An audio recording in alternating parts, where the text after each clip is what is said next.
Given the pricing of existing self-storage and the amount of competition out there buying it that there is, as small investors, we're looking for every edge that we can find.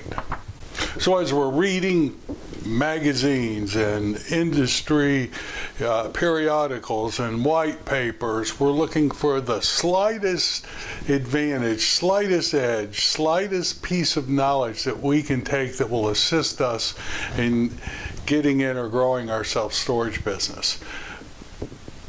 But I offer a bit of caution here. Don't just take everything at face value. Let me share with you what I'm talking about. My name's Mark Helm. I'm the author of Creating Wealth Through Self-Storage, and I'm the creator of the Quick Start Academy, which houses the on-demand self-storage boot camp. It's the premier training that I offer for small investors that's designed to take you from wherever you are all the way to putting your first self-storage facility into service.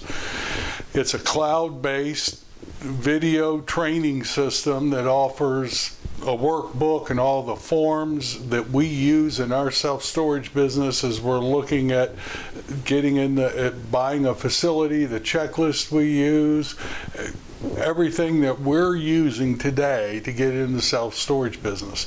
And we talk about today kind of numbers in the boot camp.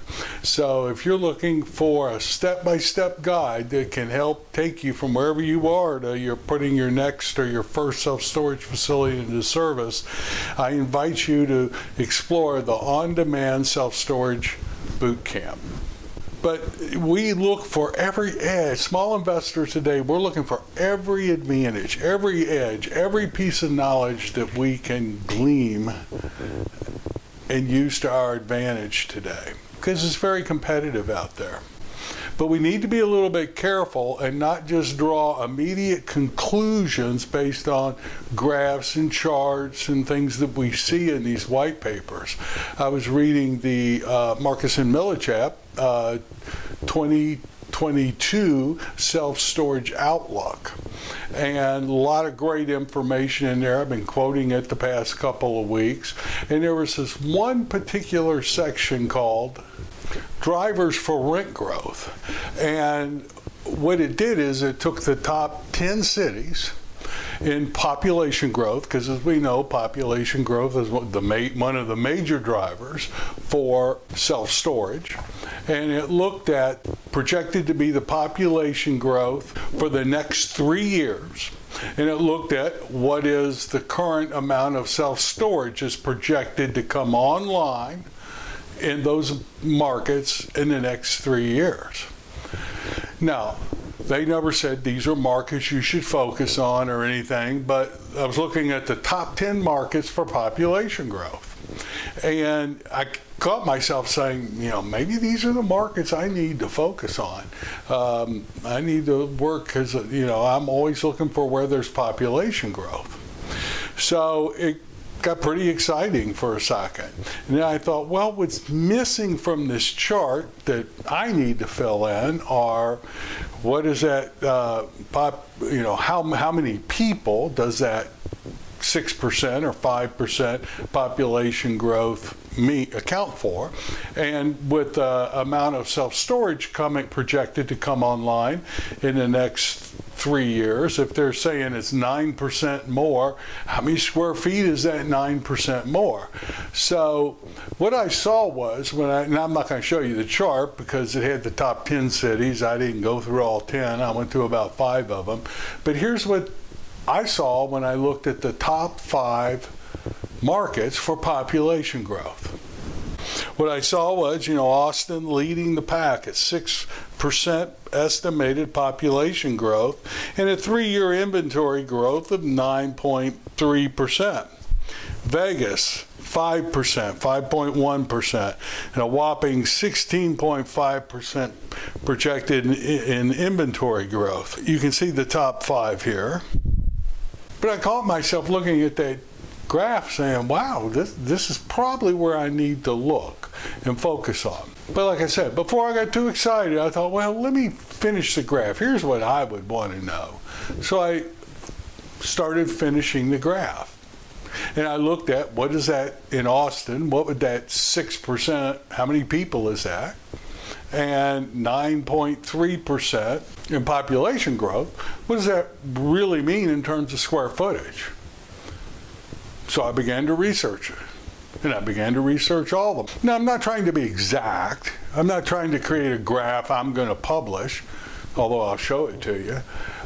But I was trying to get a feel for, of these top 10 markets, which one would I go after first? Now, I've used these episodes over the past 6, 7 years to share out loud with you, the small investor, what I'm doing in self-storage, how I'm thinking, mistakes I've made, successes I've had.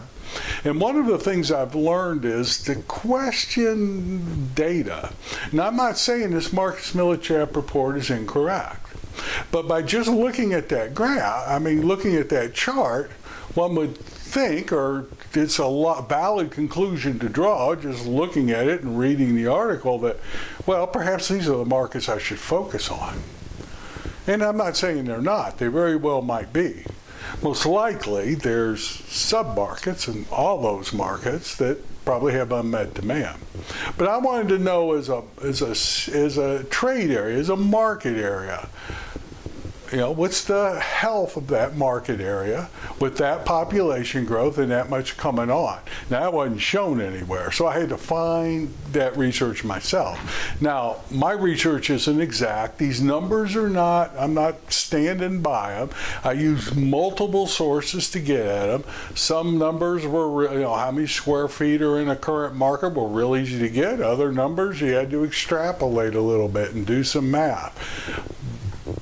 But and again, I'm not trying to get exact, but I'm trying to see what's missing in the information. And I challenge you to question every graph you see, every chart you see, what's not being told in the information. Well, here's what I saw. Let's take a look.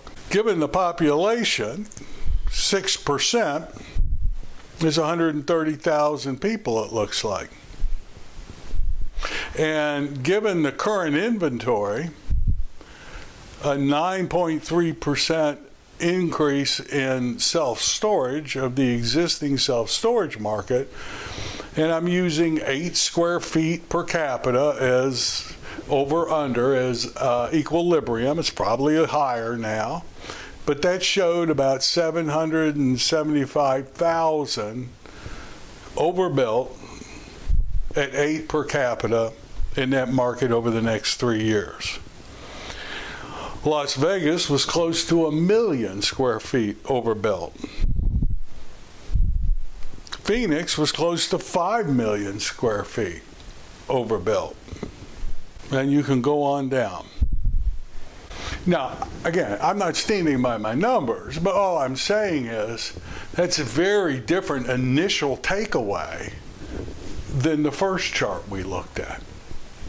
And as a small investor, you've got to begin to question, how was this data obtained? Who obtained it? What's included in the data? For example, one of the major self-storage brokerage companies publishes quite frequently quarterly, what the vacancy rates are in some of the major markets.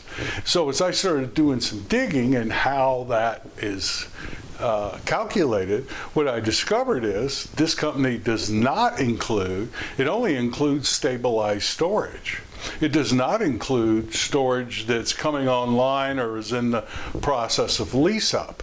So when they say a market has 8% vacancy or 5% vacancy, at least on this company's report, that does not include all the projects that are existing that are in lease up, with all that square footage flooding the market and more to come.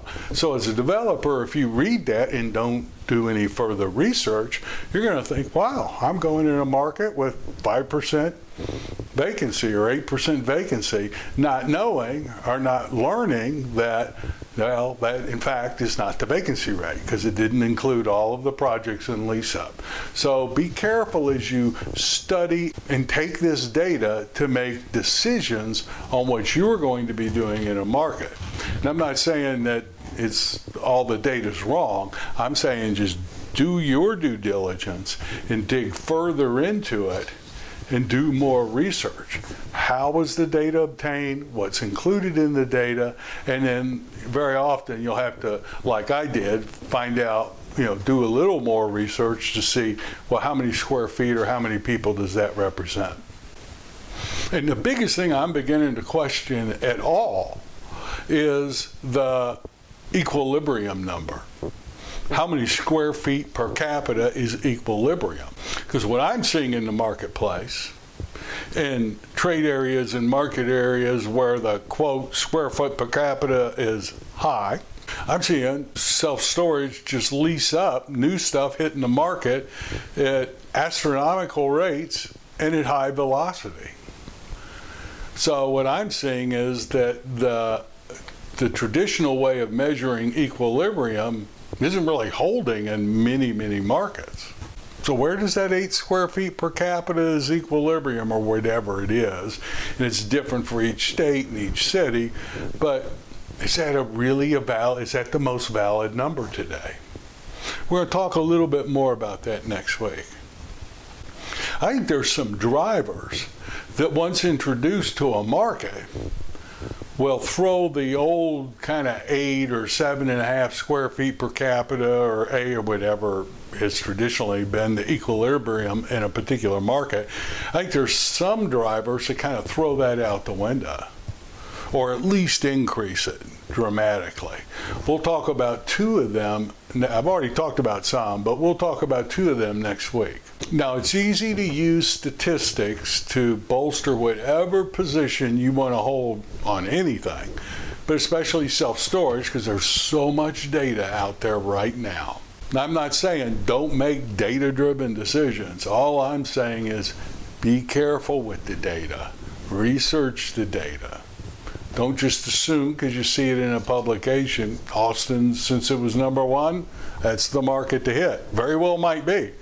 But don't just assume it because it showed up #1 on population growth. So as small investors, we have to be smart, we have to be strategic. Heck of a business to be in. Best business there is for the small investor. Once you do your research, you very well could draw much different conclusions than you initially did as you look at information and all the publications that we have. So be smart, be strategic, but be diligent, and I'll see you in this fantastic business of self-storage. My name's Mark Helm. I'm the author of Creating Wealth Through Self-Storage, and I'm the creator of the Storage World Analyzer. That's the financial analysis tool we use to analyze, run the financial models of the projects that we're looking at.